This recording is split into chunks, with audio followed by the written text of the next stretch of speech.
Hai para pecinta film, selamat datang di One Day Film. Di video kali ini, saya akan membahas sebuah film yang berjudul Redfall. Film ini akan mengisahkan tentang sebuah fenomena aneh di mana orang-orang kaya di dunia tiba-tiba tewas secara massal. Tak diketahui pasti apa penyebab dari kejadian itu. Baiklah, bagaimana keseruan filmnya? Langsung saja kita masuk ke pembahasannya.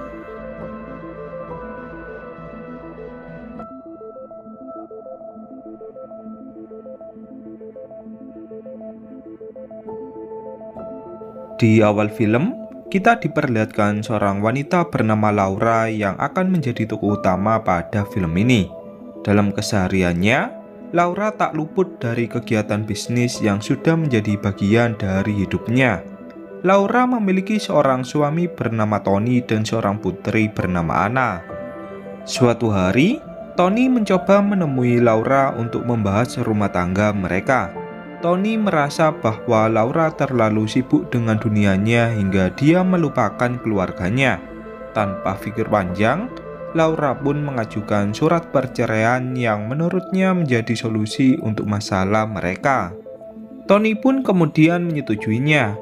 Namun, ia meminta agar Laura memberikan hak asuh dari Anna kepadanya.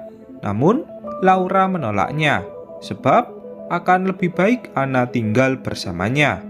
Laura berpikiran jika Anna akan hidup berkecukupan dengannya daripada dengan Tony. Tony pun langsung berkata bahwa dia memang tak sekaya seperti Laura. Akan tetapi, ia selalu ada waktu untuk Anna, dengan begitu Anna lebih cocok untuk bersamanya. Karena mereka berdua terus berdebat, Laura pun memilih jalan tengah agar hakim saja yang memutuskan. Kemudian, ia pun langsung pergi dari sana dengan pria kepercayaannya yang bernama Christian. Laura kemudian menghadiri acara pertemuan orang-orang kaya di negaranya untuk membahas pasar saham.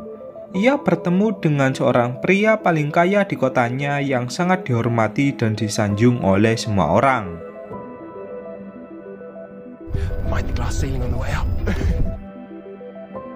Banyak sekali orang yang ingin mendekatinya untuk tujuan bisnis.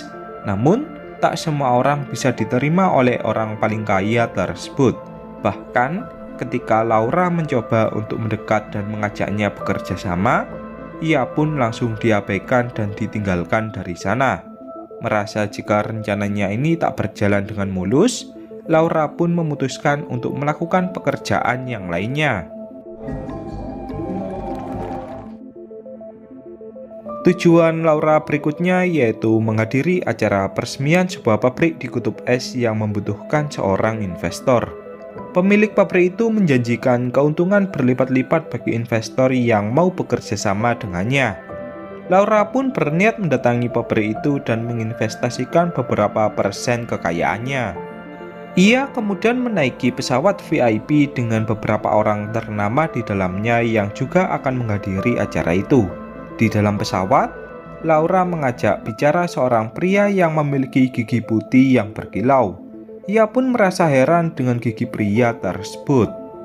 Ketika pria itu tengah tertidur, Laura pun terus memandanginya dan merasa heran mengapa giginya bisa berkilau. Jika pria itu melakukan pemutihan gigi, jelas tak akan seputih itu.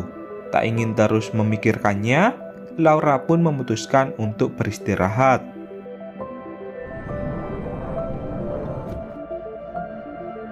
Keesokan paginya, ia pun akhirnya tiba di tempat tujuan dan dijemput oleh seorang pria yang memakai kendaraan menggunakan tenaga hewan. Laura pun lalu bertanya ke pria itu mengapa mereka tak menggunakan mobil saja. Pria itu pun menjawab bahwa di tempat ini, seluruh kendaraan tak akan berfungsi karena iklimnya yang sangat dingin. Di tengah perjalanan, Laura pun melihat sekelilingnya yang dipenuhi oleh salju. Ia pun berpikiran bahwa kerjasamanya kali ini mungkin akan menguntungkannya berkali lipat. Setelah sudah menempuh perjalanan yang cukup jauh, akhirnya dia pun tiba di perusahaan yang akan bekerja sama dengannya. Di sana, banyak sekali orang yang juga akan bekerja sama dengan pemilik perusahaan. Mereka semua yang ada di tempat itu bukanlah orang-orang biasa. Mereka-mereka ini memiliki kekayaan yang bisa mencukupi hingga 7 turunan. Pemilik perusahaan pun kemudian menjelaskan berbagai proyeknya dan kegiatannya dalam masa jangka panjang. Dia juga menjelaskan berbagai keuntungan apabila mereka menginvestasikan kekayaannya di perusahaannya. Pemilik perusahaan itu pun kemudian memberikan berbagai tawaran tentang seberapa besar mereka akan membeli saham di perusahaannya. Tanpa basa-basi, Laura langsung membeli saham di perusahaan itu sebesar 40%, yang mana nominal ini sangatlah besar. Semua orang pun memberikan tepuk tangannya kepada Laura atas antusiasnya dalam bekerja sama. Ketika malam hari, saat Laura tengah menyendiri, dia pun dihampiri oleh seorang lansia yang memberinya sebuah buku. Pria itu kemudian bercerita bahwa dahulunya ia sangat kaya sekali, hingga dia pun melupakan keluarganya. Ia pun kini sangat menyesali masa lalunya. Pria itu kemudian menasihati Laura agar tak terlalu fokus dengan kekayaannya, sebab hal kekayaan tak akan abadi. Keesokan harinya, Laura pun kembali pulang ke kotanya setelah selesai melakukan kerjasama di kegiatan bisnis sebelumnya. Ketika berada di pesawat, ia pun merasa terkejut setelah melihat sebuah berita bahwa beberapa orang terkaya di dunia ditemukan tewas secara tiba-tiba. Publik pun mengira bahwa ini adalah tindakan terorisme yang telah direncanakan.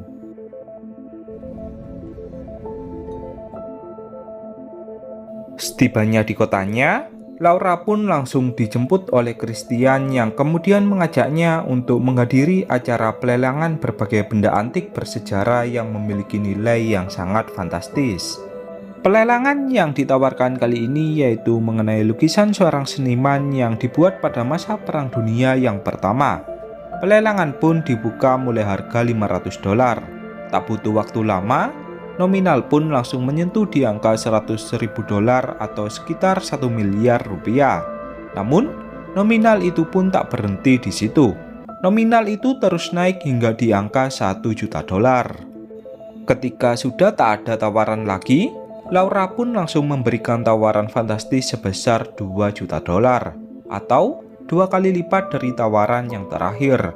Semua orang pun langsung terdiam dengan tawaran dari Laura. Pada akhirnya, Laura pun memenangkan acara pelelangan tersebut dan mendapatkan hak milik dari lukisan tersebut. Ketika Laura akan kembali pulang, sebuah berita darurat pun tiba-tiba tersiar di seluruh media sosial bahwa sebagian besar orang kaya di dunia tiba-tiba tewas secara massal. Menurut beberapa saksi, sebelum mereka tewas, gigi mereka terlihat mengkilau berwarna putih dan kemudian mereka pun mengalami kejang-kejang. Seluruh pasukan khusus di dunia pun masih menyelidiki tentang apa yang terjadi sebenarnya. Laura kemudian memutuskan untuk menuju ke apartemennya dan berdiam diri untuk sementara waktu. Ia merasa takut apabila ia menjadi korban berikutnya. Namun, di tengah perjalanan, Laura dihubungi oleh orang kaya di kotanya yang ia temui di awal film sebelumnya. Pria itu ingin menyampaikan sesuatu kepadanya yang menurutnya sangat penting. Ketika sudah bertemu, pria itu bertanya kepada Laura apakah dia mau mengambil sebagian besar kekayaannya. Laura pun langsung merasa bingung mengapa pria itu menawarkan hal tersebut. Tak lama kemudian, pria itu pun langsung kejang-kejang dan langsung tewas. Pada akhirnya, media pun mengumumkan bahwa tewasnya orang-orang kaya di dunia bukanlah tindakan terorisme, melainkan sebuah wabah langka yang hanya membunuh orang-orang kaya. Hal ini pun seketika membuat Laura merasa panik sebab kekayaannya yang telah mencapai sebesar $900 juta atau sekitar 14 triliun. Walaupun masih banyak orang yang lebih kaya di luar sana, Laura tetap merasa khawatir dengan keadaannya. Pasukan khusus di seluruh dunia pun kemudian memutuskan untuk mengkarantina orang-orang kaya agar wabah ini tak menyebar luas ke masyarakat bawah. Laura yang panik pun kemudian memutuskan untuk pergi dari kotanya dan berniat untuk pulang ke kampung halamannya di mana suaminya dan anaknya berada.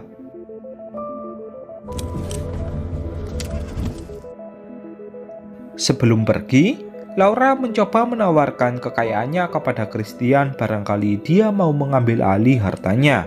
Seketika, Christian pun langsung mengabaikan Laura dan tak ingin terlibat dengan keadaan yang terjadi. Laura kemudian menaiki pesawat sewaan yang di dalamnya terdapat orang-orang kaya yang ingin melarikan diri. Laura juga menghubungi Tony agar menjemputnya di sebuah tempat. Walaupun ia bersama Tony dalam proses perceraian, Tony masih bersikap baik kepadanya. Di dalam pesawat, terdapat keributan yang cukup serius karena salah satu dari mereka memiliki gigi yang berkilau yang menandakan ia telah terinfeksi oleh wabah. Mereka semua pun menyuruh pria itu untuk turun dari pesawat. Namun, pria itu langsung menolaknya. Tak ada pilihan lain, semua orang pun langsung menurunkan paksa pria itu dengan menendangnya keluar dari pesawat.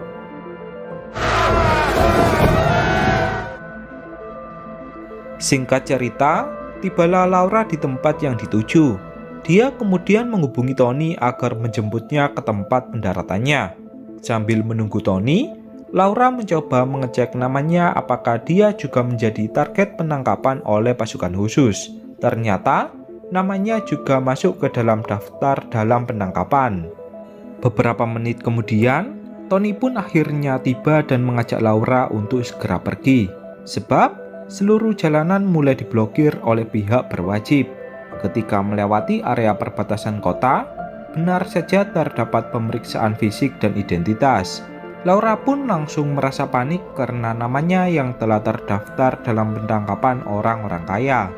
Ketika Laura akan diperiksa, Tony pun berhasil melarikan diri ketika petugas tengah lengah. Pada akhirnya, mereka berdua pun berhasil lolos dari pemeriksaan sebelumnya. Di perjalanan, Laura bertanya kepada Tony apakah dirinya juga akan mati nantinya. Tony pun berusaha menenangkan istrinya bahwa semuanya akan baik-baik saja. Singkat waktu, Laura pun akhirnya tiba di pedesaan atau tempat tinggal dari Tony. Kehidupan Tony sangat berbanding terbalik dengan Laura, yang mana Laura tinggal di apartemen mewah sedangkan Tony hanya tinggal di sebuah desa dengan rumah yang sederhana. Saat Laura ingin menemui Anna pun bersikap cuek karena ibunya yang selalu menghiraukannya. Nenek dari Anna yang bernama Martha pun kemudian menemui Laura dan menyuruhnya untuk beristirahat. Keesokan harinya, Laura ditemui oleh pemimpin di desanya yang ingin mengetahui identitasnya. Hal ini dia lakukan demi menjaga kenyamanan di desanya. Salah seorang di desa itu yang mengetahui bahwa Laura adalah orang kaya dan dalam status pencarian, mereka pun kemudian berbondong-bondong untuk mengusirnya. Tony mencoba memohon kepada penduduk desa untuk memberinya kesempatan. Namun, semua orang telah sepakat untuk mengusir Laura secepatnya. Laura yang panik pun kemudian ditenangkan oleh Tony bahwa dia akan ikut bersamanya. Tak hanya itu, Martha dan juga Anna memutuskan untuk ikut bersama mereka. Merasa jika jalur darat tidaklah aman, Laura memilih untuk pergi menggunakan jalur laut. Ia kemudian membeli sebuah perahu untuk ia gunakan. Sebelum pergi, pemimpin desa pun meminta maaf kepada Tony karena ia harus melakukan hal ini demi masyarakatnya. Tony pun kemudian menjawab bahwa ini bukanlah salahnya.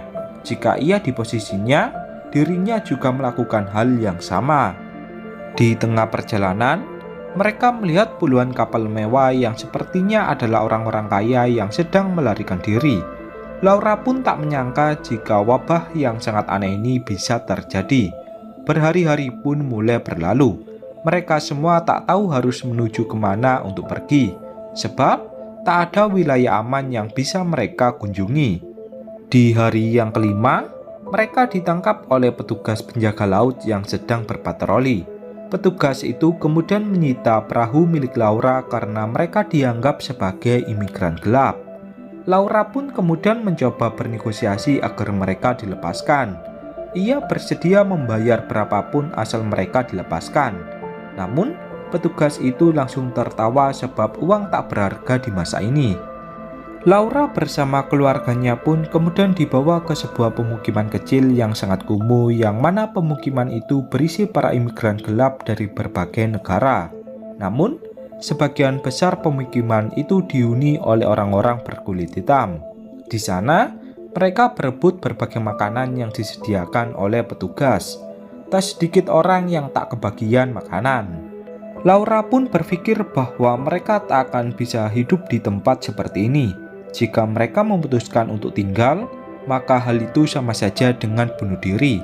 Ketika malam hari, Tony memberikan tawaran kepada Laura bahwa dia bersedia untuk menjadi pemilik dari seluruh harta yang dimilikinya. Dengan begitu, Laura bisa merasa tenang dalam menjalani hidup. Setelah menandatangani perjanjian itu, gigi dari Tony pun langsung berwarna putih yang menandakan dia telah terinfeksi. Laura seketika meneteskan air matanya dan tak menyangka jika Tony mau melakukan hal ini demi dirinya. Di lain sisi, Anna diculik oleh beberapa orang yang berniat buruk kepadanya. Dengan sigap, Tony bersama Laura langsung menghentikannya. Di samping itu, Tony harus mengembuskan nafas terakhirnya ketika sebuah pisau berhasil menancap di tubuhnya.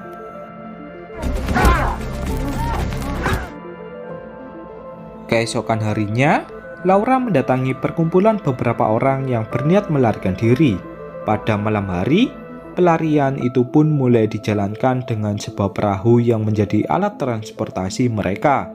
Di tengah perjalanan, mereka terciduk oleh petugas yang sedang berjaga. Kemudian, mereka pun mulai ditembaki. Hal ini pun membuat mereka terpisah satu sama lain. Saat tersadar, Laura pun melihat dirinya yang sudah berada di tepi pantai. Ia pun kemudian mencari tempat persembunyian dan mencuri sebuah pakaian untuk menghilangkan jejaknya. Di samping itu, ia merasa khawatir dengan keadaan dari Anna dan juga Martha. Pada akhirnya, Laura pun berhasil menemukan Anna yang dievakuasi oleh penduduk setempat. Di lain sisi, Laura harus menguatkan hatinya setelah mengetahui bahwa Martha telah tewas. Kini, dia bersama putrinya pun memutuskan untuk mencari kehidupan baru dan memulai semuanya dari awal. Laura kemudian mendatangi sebuah pemukiman sederhana yang tak mengenal dunia luar. Di sana, ia disambut hangat oleh penduduk setempat. Laura kemudian dijelaskan tentang kegiatan sehari-hari mereka seperti berkebun dan juga menangkap ikan. Pada akhirnya, Laura pun kembali menjalani kehidupannya dengan normal. Dan kemudian, film pun berakhir.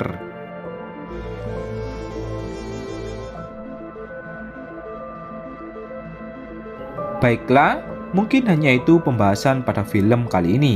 Tak lupa, saya mengucapkan terima kasih kepada kalian yang sudah menonton. Dan sampai jumpa lagi di konten selanjutnya.